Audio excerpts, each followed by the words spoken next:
While I lay in a hospital bed, groggy and helpless, my son Ben stood at my side, smiling too wide, speaking too sweet. I thought he was taking care of me. I trusted him with my home, my life, my legacy.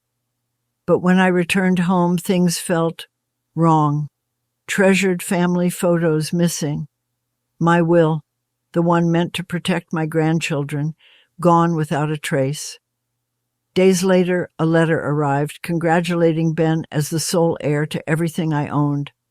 My hand shook so badly I could hardly read the words. When I tried to call him, he had already blocked my number. He thought I'd be too weak to fight back. But what he didn't know was this. I had a strength he hadn't counted on, sharp memories, a long paper trail, and a witness who remembered every detail. And I wasn't about to let the son I raised get away with erasing me. He stole my trust, but he was about to lose everything. But before we begin, dear, comment under this video where in the world you're watching from today. Now, let's start from the beginning. I woke up to the steady beep of machines, my throat as dry as sand. The world was a bleary watercolor painting, ceiling tiles swimming in and out of focus, voices muffled as if underwater. Surgery. I remembered now. My gallbladder. They'd said it would be routine, nothing to worry about at my age. 72 wasn't so old these days, was it? Mom, you're awake? I blinked until Ben's face came into focus. My son stood beside the bed holding a small bouquet of carnations that drooped slightly at the edges. His smile seemed stretched too wide across his face, like an actor who'd forgotten his motivation but remembered to show his teeth. Ben, I croaked, my voice barely a whisper. Water? Of course, of course. He set the flowers down and reached for the plastic cup on the side table, holding the straw to my lips with an efficiency that felt practiced rather than tender. As I sipped, I studied him. Something was different. His polo shirt looked new, one of those expensive brands he favored but could rarely afford on his insurance sales commission. His watch caught the fluorescent light, also new. I couldn't be sure with my foggy brain. How are you feeling? He asked, setting the cup down. Doctor says everything went perfectly. Textbook procedure. Like I've been run over, I admitted. But alive.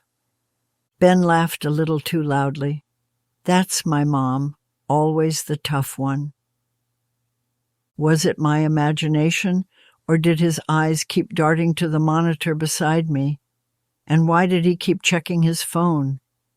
Ben had always been attentive during family crises. It was one of his better qualities. When his father had been in the hospital during those final months, Ben had sat for hours, actually present. This Ben seemed impatient. The kids wanted to come, he said, though I hadn't asked. But I told them to wait until you're home, less germs that way.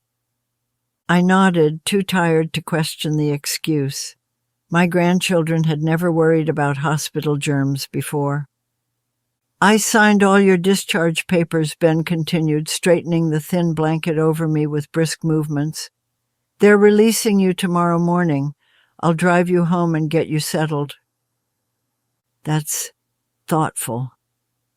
I tried to focus on his face, but exhaustion was pulling me back under like a riptide. The will, I murmured, remembering something important. What's that, Mom? Ben leaned closer, suddenly intent. My will, in the filing cabinet. If anything had happened, my eyes were so heavy. Don't worry about any of that now, Ben said, his voice oddly bright. Everything's taken care of. Just rest. As darkness claimed me again, I had the strangest feeling, like watching someone pick up a treasured book of mine and slip it into their pocket when they thought I wasn't looking. The next day passed in a blur of discharge instructions, wheelchair rides, and Ben's SUV rumbling beneath me on the drive home. He helped me inside my little colonial, the house where I'd raised him, the house his father and I had purchased 47 years ago with every penny we had. The familiar scent of lemon polish and old books should have welcomed me, but something felt wrong. "Ben, did someone clean while I was gone?" I asked, looking around the living room. The surfaces gleamed, but items seemed shifted, rearranged. "I had a service come through. Didn't want you coming home to dust." He set my small overnight bag down. "Kitchen stocked too. I'll make you some tea before I head out." As Ben busied himself in the kitchen, I slowly made my way down the hall to my bedroom, one hand trailing the wall for support. The family photos that had lined the hallway, were there fewer of them? I paused at an empty nail. The portrait of Ben's father and me on our 40th anniversary had hung there. Perhaps Ben had moved it while cleaning. My bedroom looked untouched, but that same unsettling emptiness followed me. After Ben left with promises to check in tomorrow, I carefully made my way to the small home office. My filing cabinet stood in the corner, as always. With trembling fingers, I pulled open the drawer labeled "Important Documents." Birth certificates, insurance policies, house deed. But the manila folder labeled "Will Original" was missing. A cold weight settled in my stomach. I was being ridiculous. The medication was making me paranoid. I'd simply misplaced it before my surgery, filed it elsewhere in my pre-hospital anxiety. For the next 3 days, I drifted between sleep and wakefulness, taking my pills, heating up the casseroles neighbors brought over, and trying to ignore the growing sense that something was very wrong in my home. Little things kept catching my attention: the missing anniversary portrait, the antique silver letter opener that had vanished from my desk, the fact that Ben hadn't brought the grandchildren by as promised. On the 4th day after returning home, the mail arrived with a crisp white envelope from Greenberg and Associates Attorneys at Law. I'd never heard of them. With a sense of foreboding, I opened it. "Dear Mr. Benjamin Caldwell, congratulations on finalizing the transfer of property and assets as sole heir under the revised last will and testament of Eleanor Caldwell. As discussed in our meeting, all legal requirements have been satisfied, and the transition of ownership is now complete." The letter blurred as tears filled my eyes. My hands shook so badly the paper rattled. Sole heir? Revised will?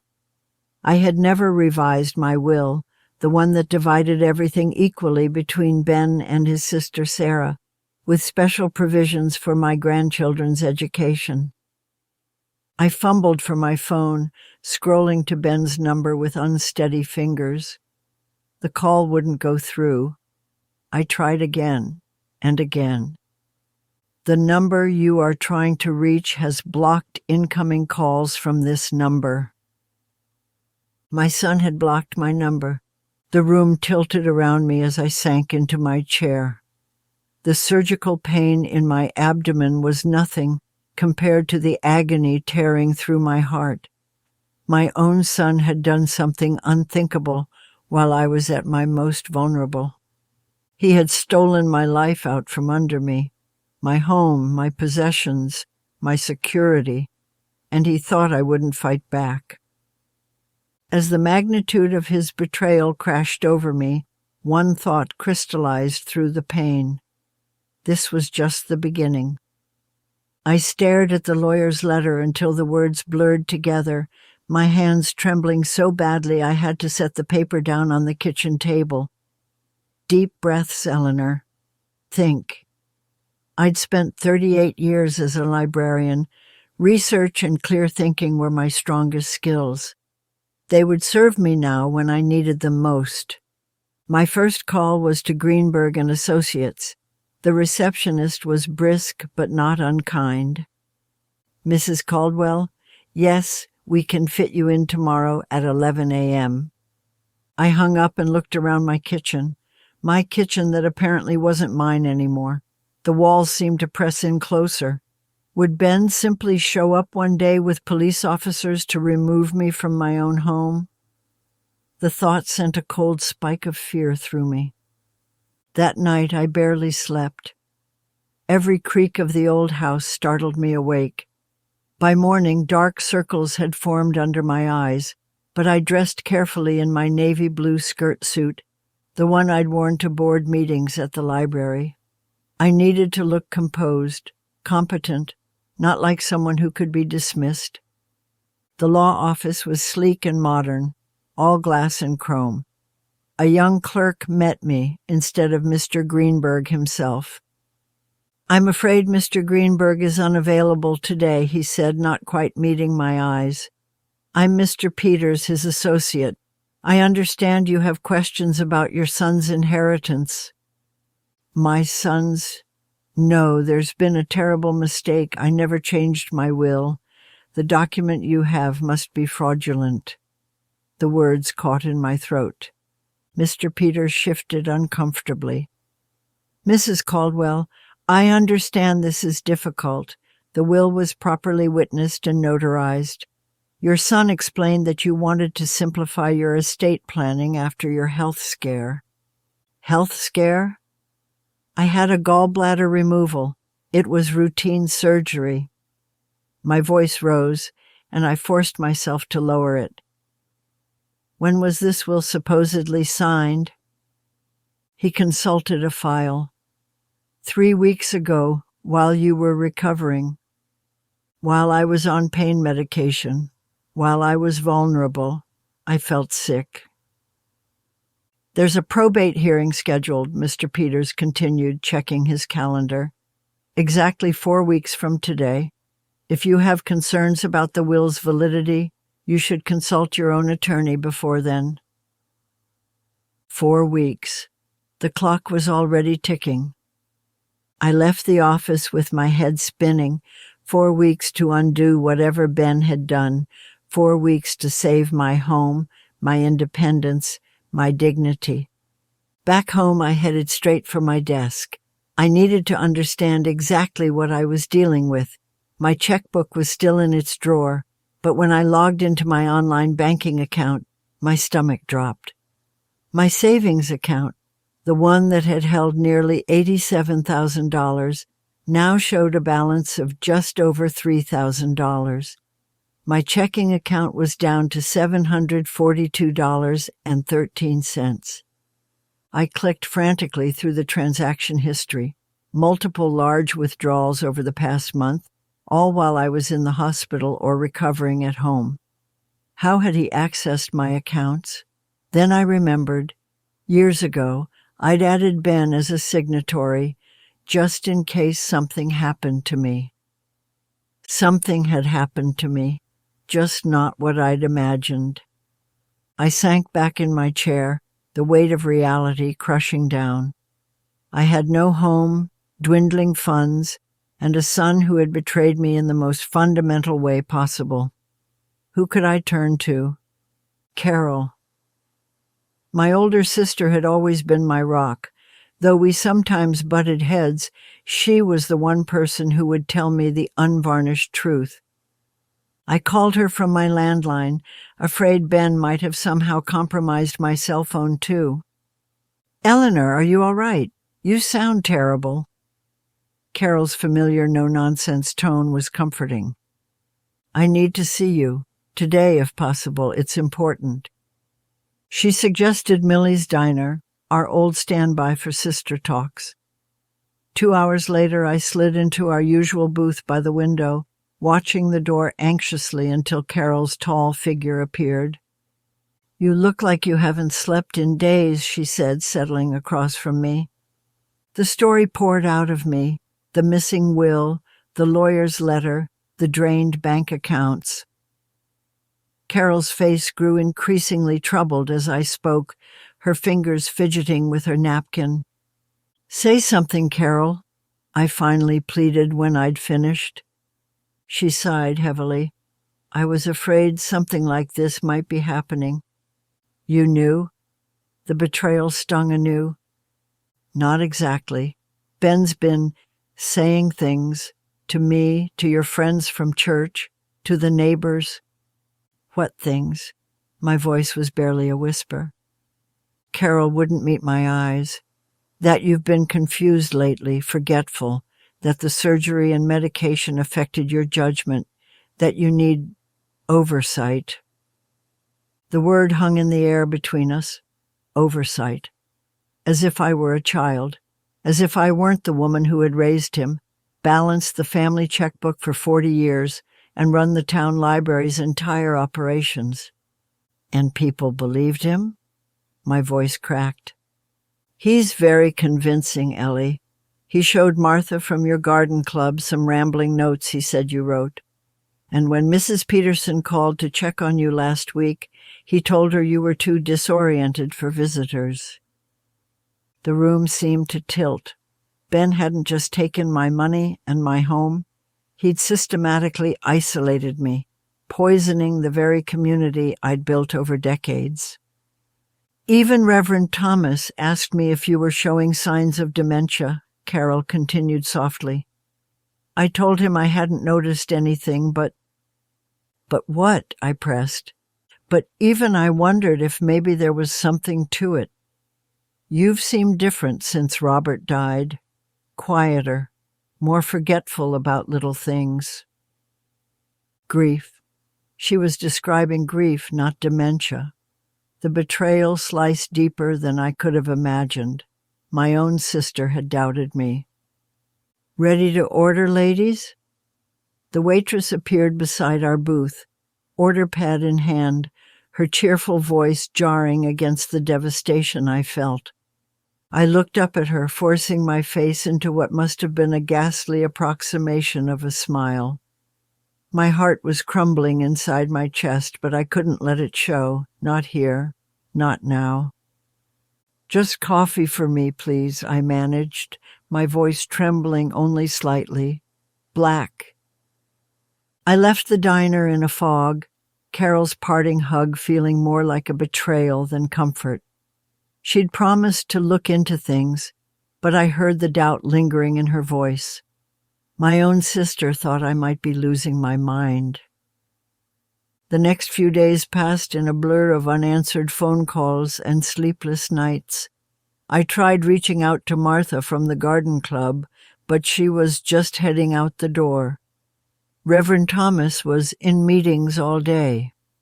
Mrs. Peterson's line rang and rang with no answer. I'd never felt so alone. Not even when Robert died. At least then I'd had a community around me bringing casseroles and sharing memories. Now there was just silence and the growing dread of the probate hearing looming less than 4 weeks away. Each morning I forced myself to eat toast I couldn't taste and drink tea that had gone cold while I stared out the window. Each afternoon I paced the rooms of my house, the house that apparently wasn't mine anymore, touching familiar objects and wondering which ones Ben would sell first. By the 5th day, I couldn't bear to check my phone for messages that wouldn't come. Instead, I gathered the pile of mail I'd been ignoring and sorted through it mechanically. Bills, advertisements, a sympathy card that had arrived months too late after Robert's passing, and then an envelope addressed in careful, slightly shaky handwriting I didn't recognize. No return address, just my name and address written in blue ink. I slid it open with my finger, pulling out a single sheet of paper.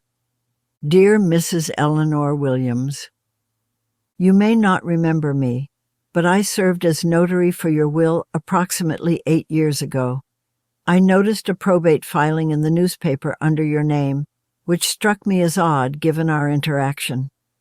If you are indeed still with us, I would very much like to speak with you about this matter.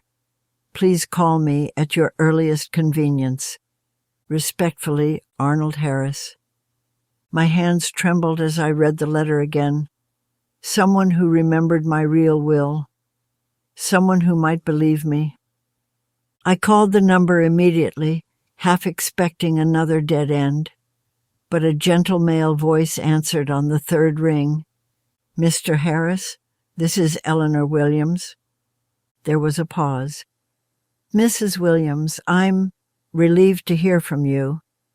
We arranged to meet at Penny's coffee shop the next morning. I barely slept that night, hope and anxiety battling for dominance in my chest. Penny's was busy with the morning rush when I arrived. I spotted him immediately, a thin man with wispy white hair sitting ramrod straight in a corner booth. He wore a button-down shirt and tie, despite the casual setting, and his blue eyes brightened when he saw me. Mrs. Williams, he said, rising slightly as I approached. Thank you for coming. Mr. Harris, I can't tell you what your letter meant to me. He gestured for me to sit. I must admit I was concerned when I saw the probate notice. I remember you quite clearly. You were meticulous about your will, wanting everything properly divided between your son and your grandchildren's trust. Yes, I whispered, emotion threatening to overwhelm me. That's exactly right. Over the next hour, I told him everything, the surgery, the missing will, the lawyer's letter, Ben's betrayal, the drained accounts, the isolation. Mr. Harris listened intently, occasionally jotting notes on a small pad. When I finished, he removed his glasses and polished them slowly with a handkerchief. Mrs. Williams, I believe you, and what your son has done appears to be not just immoral, but illegal. Tears sprang to my eyes at those simple words. I believe you. I hadn't realized how desperately I needed to hear them. But, he continued gently, contesting a will that's already been filed is extraordinarily difficult. Without concrete evidence, it would be like threading a needle in a hurricane. What kind of evidence? I asked, leaning forward. Ideally, a copy of the original will. Barring that, we need to establish a timeline that proves your son took advantage of your incapacitation, hospital records showing when you were under medication, witness testimony about your mental clarity before and after, bank records showing the timing of withdrawals. I nodded, my mind racing. The hospital might have records of visitors during my stay, and the bank should have security footage of withdrawals. Good thinking, Mr. Harris said, but we must move quickly. Courts give significant weight to filed wills, and the hearing is 3 weeks from now, I finished. He reached across the table and patted my hand. I'm retired now, but I still have friends in the legal community. Let me make some calls. That night I lay in bed staring at the ceiling fan spinning in endless circles. The same questions chased each other through my mind. How had my son become this person? Had I missed the signs? Could I really fight him and win? I clutched my quilt tighter around me. The path ahead seemed impossible, gathering evidence, finding a lawyer who would take my case, facing my son in court. But for the first time since receiving that terrible letter, I felt a flicker of determination pushing through the despair. Tomorrow, I would start with the hospital records. I needed proof that Ben had visited me when I was most vulnerable, when the medications had me drifting in and out of consciousness. I needed to establish exactly when he had betrayed me. I closed my eyes, trying to quiet my racing thoughts. Whatever ugly truths awaited me in those records, I had to be strong enough to face them. My home, my dignity, my future, everything depended on it. Little did I know just how devastating those truths would be. I woke before my alarm the next morning. my mind already churning with plans. The coffee I brewed tasted thin and bitter, but I gulped it down anyway, needing whatever strength it could give me. My reflection in the bathroom mirror showed dark circles under my eyes, but also something new, a spark of determination I hadn't seen in weeks. "You can do this, Eleanor," I whispered to myself, smoothing down my cardigan. "You have to." The drive to Memorial Hospital took 20 minutes. I'd spent countless hours there during Frank's final illness, then again for my own surgery. Strange how a place could hold both your worst memories and your hope for salvation. I parked in the visitor's lot, rehearsing what I would say as I walked through the sliding glass doors. The hospital smelled exactly as I remembered, antiseptic with undertones of cafeteria food. A young volunteer at the information desk directed me to the records department in the basement. "Take the main elevator down one floor, then follow the blue line on the floor," she said cheerfully. The basement corridors seemed to stretch endlessly, fluorescent lights buzzing overhead. I followed the blue line painted on the linoleum, passing storage rooms and maintenance areas before finally reaching a door marked medical records. Inside, a middle-aged woman with curly hair looked up from her computer. Her nameplate read Marjorie. "Good morning," I said, trying to keep my voice steady. "I need to see the visitor logs from when I was a patient here last month." Marjorie's expression turned apologetic. "I'm sorry, ma'am, but patient records are confidential. We can only release them to—" "I'm not asking for medical records," I interrupted, more sharply than I intended.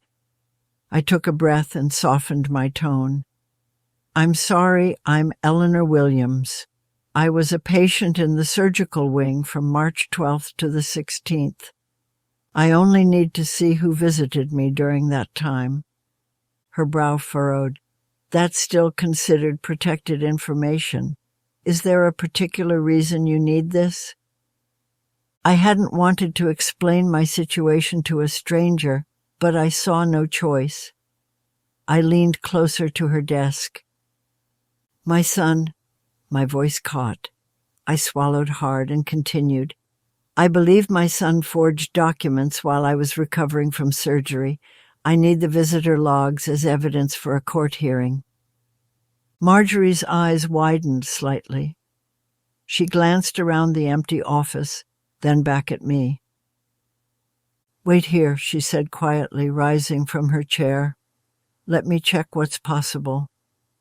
She disappeared through a door behind her desk, leaving me alone with my pounding heart. I sank into a plastic chair in the waiting area, clutching my purse so tightly my knuckles ached. 5 minutes stretched to 10, then 15. Had she gone to call security? Or worse, had Ben somehow anticipated this move and blocked my access? Just as panic began to rise in my throat, Marjorie returned with a manila folder. "Mrs. Williams," she said, her voice lowered, "I spoke with my supervisor. Given the circumstances, we can provide visitor log information under special authorization." She hesitated. "I hope this helps with whatever you're going through." I thanked her with trembling lips, taking the envelope she offered. It felt impossibly heavy in my hands. "There's a small conference room down the hall if you'd like some privacy," she added, pointing to her right. The conference room was little more than a closet with a table and 2 chairs, but it offered blessed solitude. I sat down and carefully opened the envelope, sliding out several sheets of paper. The top page was a form explaining the confidentiality of the information. Beneath it lay the visitor logs, simple spreadsheets showing dates, times, and names. I scanned down to March 12th, the day of my surgery. Ben had indeed signed in that afternoon. I remembered his wilting flowers and too bright smile. March 13th showed no visitors. On March 14th, when I'd been heavily medicated following a complication, there was Ben's name again. But what made my heart stop was the entry for March 15th. There, clear as day, was the name Eleanor Williams, signed in as a visitor at 2:15 p.m. My own name, visiting myself. I stared at the page, uncomprehending. Then the truth hit me like a physical blow. Someone had impersonated me, walked into this very hospital claiming to be me, while I lay drugged and helpless in a hospital bed. The room seemed to tilt. I flipped frantically through the remaining pages, finding a notation that a notary had been permitted entry to my room that same afternoon at patient's request. A notary to witness the signing of what must have been the forged will. My hands shook so badly I could barely hold the papers. This wasn't just opportunistic betrayal. This was calculated fraud. Ben hadn't simply taken advantage of my weakened state. He'd orchestrated an elaborate scheme involving identity theft. I had my proof, undeniable evidence of fraud that would stand up in court. But the knowledge brought no relief, only a cold, creeping horror. If Ben was capable of this level of deception, what else might he do? I gathered the papers with unsteady fingers, sliding them carefully back into the envelope. I needed to get these to Mr. Harris immediately. Every minute counted now.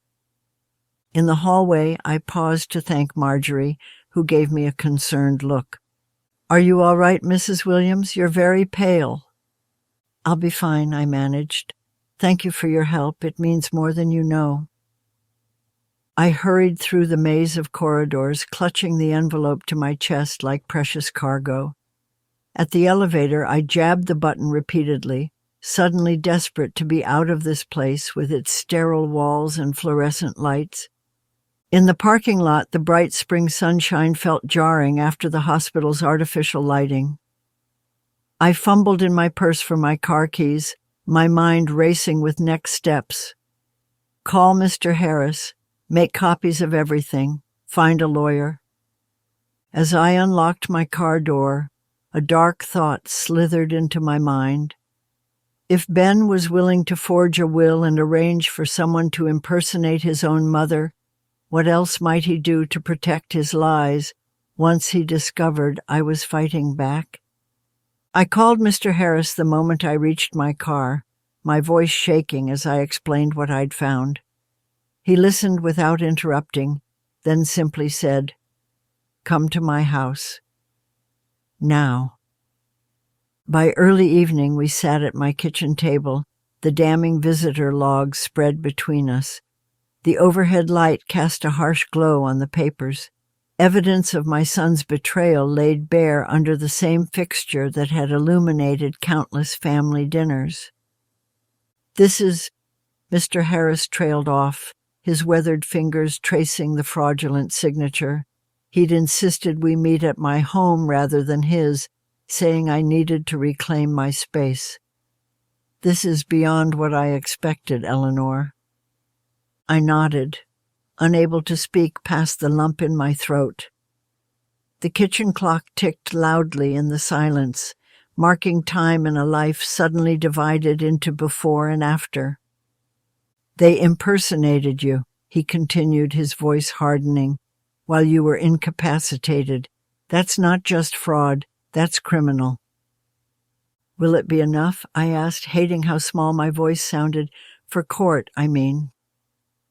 Mr. Harris straightened in his chair, his blue eyes sharp with purpose. "More than enough. We need a two-pronged approach." He tapped the visitor logs. "These records prove someone fraudulently impersonated you while you were hospitalized. That's our first line of attack." "And the second?" "My testimony." He folded his hands on the table. "I witnessed your original will 5 years ago. I can testify to its contents and your mental competence at the time. Together, these pieces form an ironclad case." For the first time since receiving that terrible letter, I felt something other than dread, a flicker of hope, fragile but real. "We need to prepare your affidavit," Mr. Harris continued, pulling a legal pad from his briefcase. "Every detail matters, Eleanor. The judge needs to understand not just what happened, but who you are." For the next 3 hours, we worked meticulously. Mr. Harris guided me through the process, helping me craft a statement that was both factually precise and deeply personal. My hand cramped as I wrote draft after draft, each word a promise to myself that I would not be erased from my own life.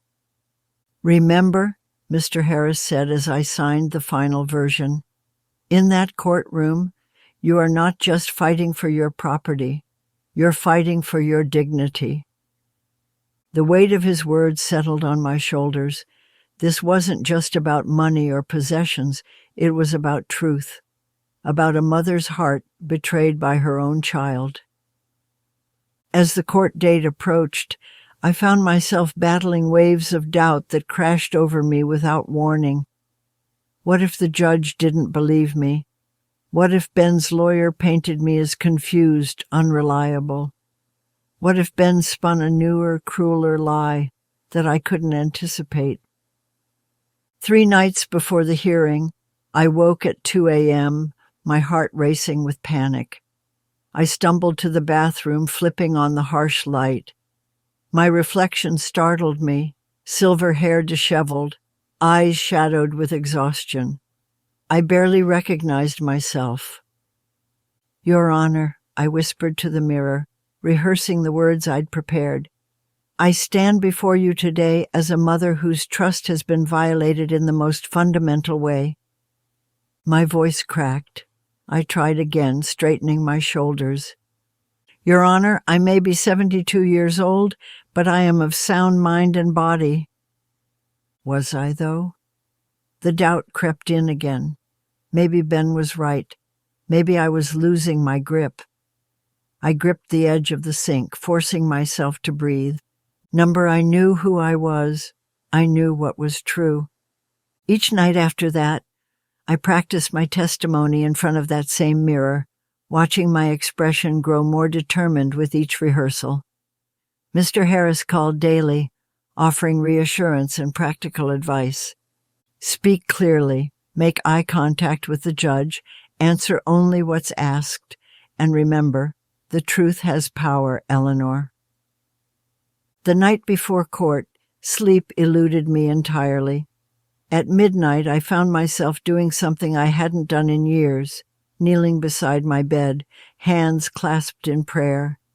"I don't know if you're listening," I whispered into the darkness, "but I need strength tomorrow, not just for me, but for justice." The prayer felt awkward, rusty with disuse, but somehow comforting nonetheless. As dawn broke, I rose with a strange calm.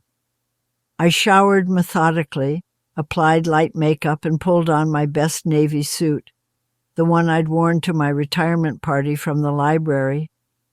It felt looser than I remembered, evidence of the weight I'd lost during these terrible weeks. The last thing I did before leaving was fasten Robert's watch to my wrist. My husband had worn it every day for 40 years until cancer took him. The familiar weight against my pulse felt like his presence, a silent vow to finish the fight he would have waged alongside me had he lived. "I'm ready," I told my reflection, and for the first time in weeks, I believed it. The courtroom doors felt impossibly heavy as I pushed through them. My heart hammered against my ribs, each beat a reminder that everything I had left, my home, my dignity, my future, hung in the balance of the next few hours. The room was cavernous and cold, all polished wood and echoing silence. I clutched my handbag tighter, Robert's watch pressing reassuringly against my wrist. Mr. Harris walked beside me, his presence steady and grounding. "Head up," he murmured. "You've done nothing wrong." I nodded, though my throat felt too tight to speak.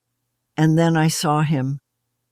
Ben sat across the aisle, lounging in his chair, as if this were a casual business meeting rather than the dismantling of his mother's life. His suit looked new, expensive, Italian probably, the kind he'd always coveted but could never quite afford on his own. Was that what this had all been about? Pretty clothes and shiny things? Our eyes met briefly. I searched for a flicker of remorse, some shadow of the little boy who'd once climbed into my lap with skinned knees and tear-stained cheeks. Instead, he offered a small, confident smile that chilled me to the bone. He thought he'd already won.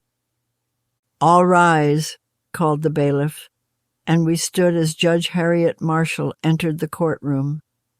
She was a small woman with steel-gray hair and eyes that missed nothing. As she settled behind the bench, those sharp eyes swept the room, lingering briefly on me before moving to Ben. "Be seated," she instructed, her voice crisp. "Case number 47,293 in the matter of the estate of Eleanor Jean Winters. I understand we have a contested will." Ben's lawyer, a slick man in an even slicker suit, stood first. "Yes, Your Honor. We're here to validate the most recent will of Mrs. Winters, dated 3 months ago, which names her son Benjamin Winters as sole beneficiary." Judge Marshall nodded, then turned to Mr. Harris. "And you're contesting this will on what grounds?" Mr. Harris rose, dignified in his worn but immaculate suit. "Fraud, Your Honor. Mrs. Winters never signed this document.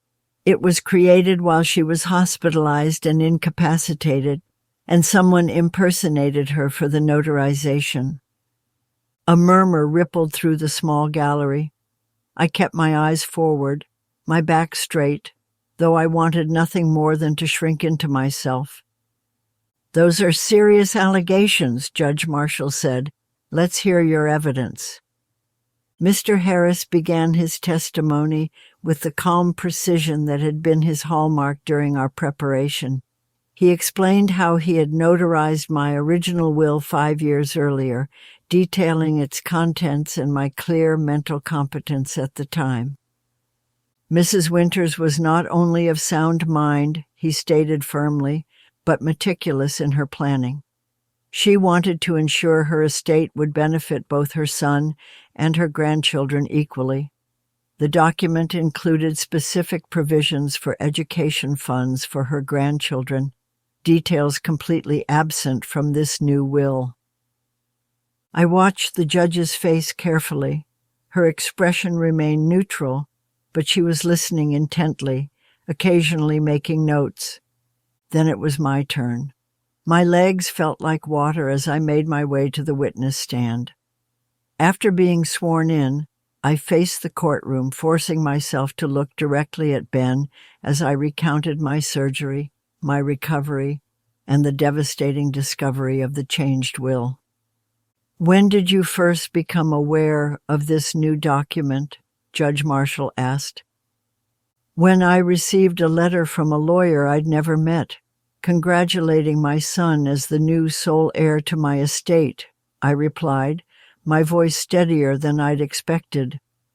"I tried to call Ben immediately, but discovered he had blocked my number." The judge's eyebrows rose slightly. She turned to Ben, who shifted in his seat. Then came the moment we'd been waiting for. Mr. Harris presented the hospital visitor logs.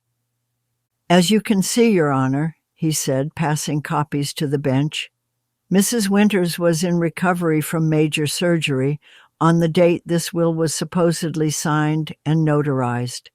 And according to these visitor logs, her son never visited her that day." Gasps rippled through the courtroom. The judge studied the logs, her expression hardening. "Furthermore," Mr. Harris continued, "the notary listed on this document met with someone claiming to be Eleanor Winters at a coffee shop near the hospital. But as these records prove, Mrs. Winters was physically incapable of leaving her hospital room at that time.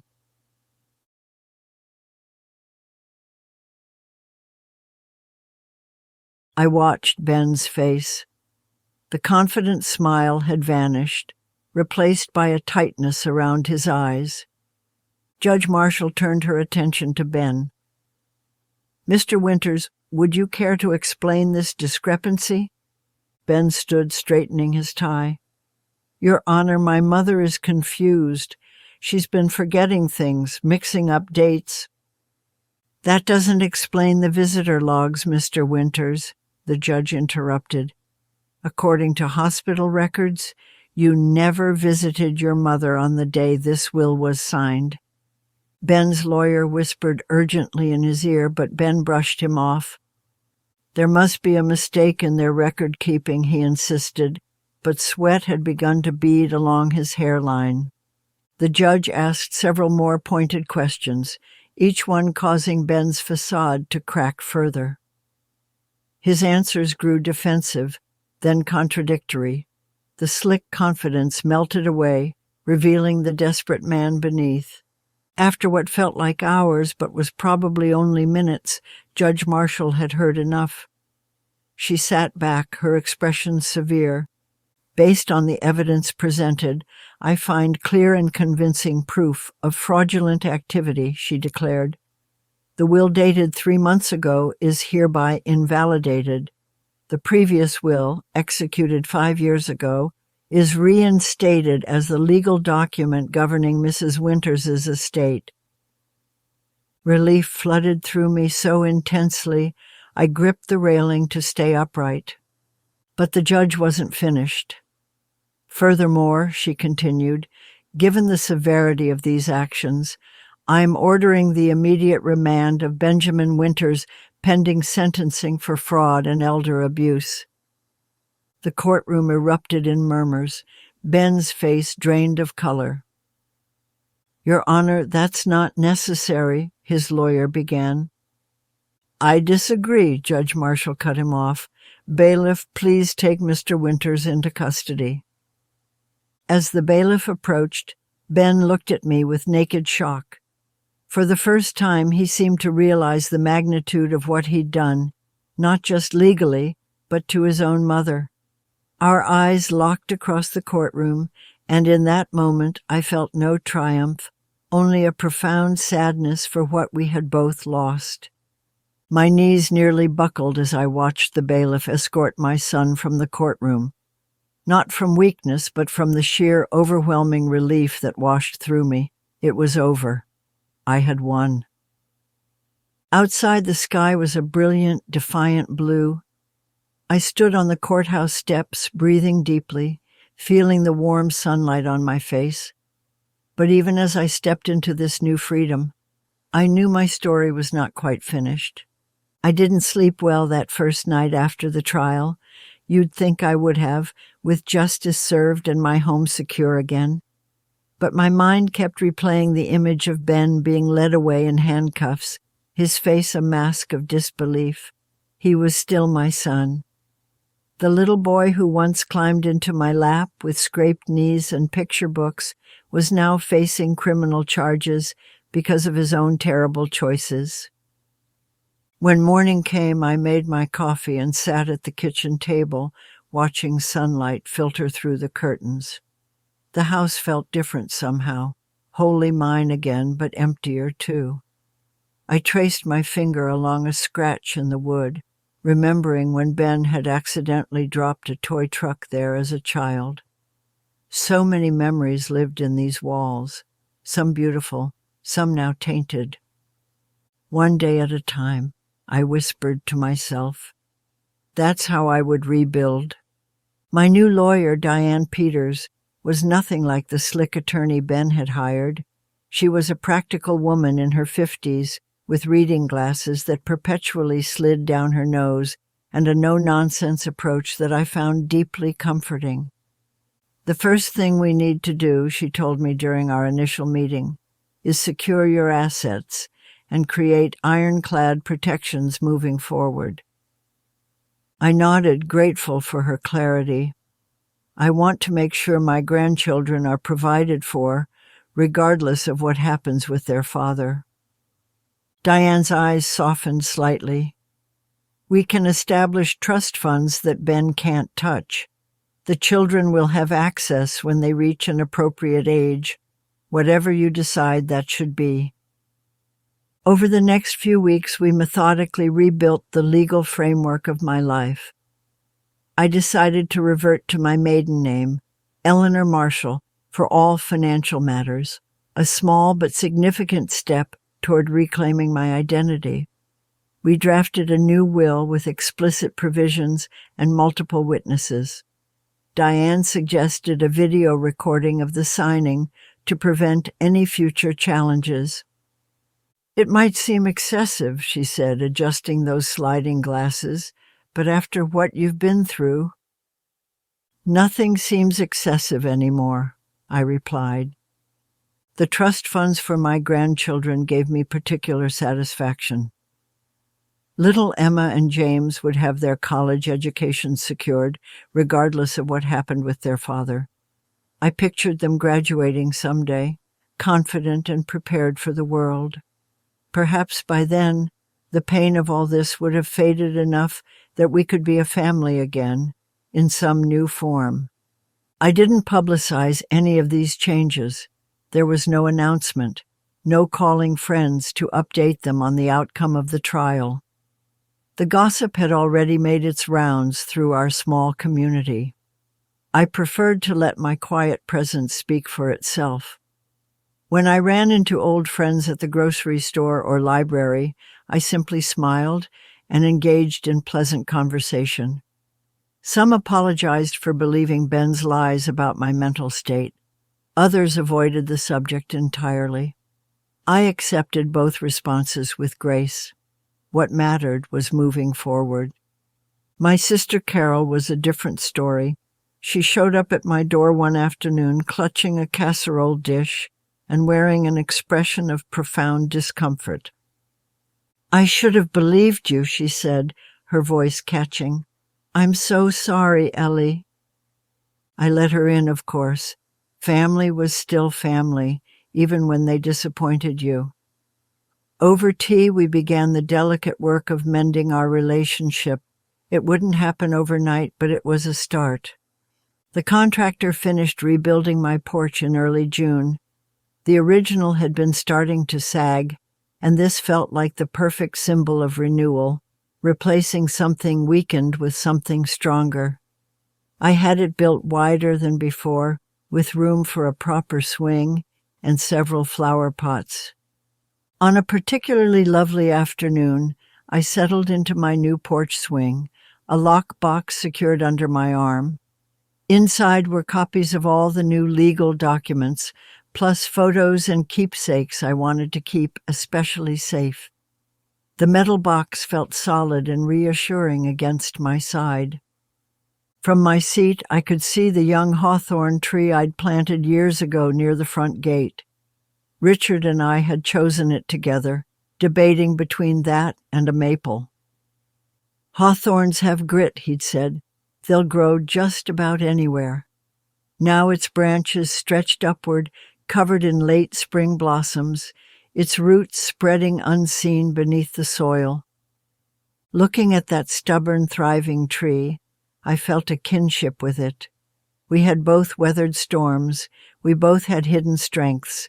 Its roots continued to grow deeper, just as my resolve had.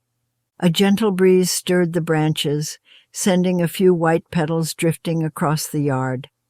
I smiled to myself, feeling a sense of peace settle over me that had been absent for too long.